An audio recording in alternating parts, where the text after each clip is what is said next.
ঐতিহ্যবাহী ৩২৫তম বর্ষ রক্ষা কালীমাতার পুজো ও মেলার প্রস্তুতি।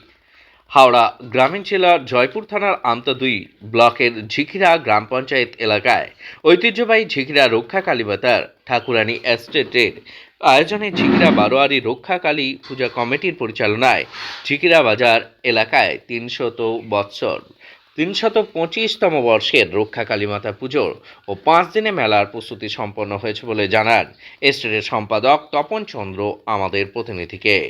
আগামী কাল এপ্রিলের ২২শে চৈত্র থেকে শনিবার রাত পর্যন্ত ২৬শে চৈত্র পর্যন্ত পর্যায়ক্রমে ৫ দিন ধরে নানা ধরনের অনুষ্ঠানের আয়োজন করা হয়েছে।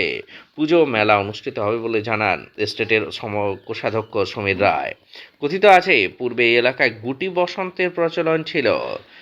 তার থেকে বাঁচতে এক সাধু রক্ষাকালী মাতার পুজো করতে বলে। ঝিকিরা বাড়ির ছাঁচি বেলতলা থেকে রক্ষাকালী মাতার প্রতিমা তৈরি করার জন্য মাটি তুলে আনা হবে।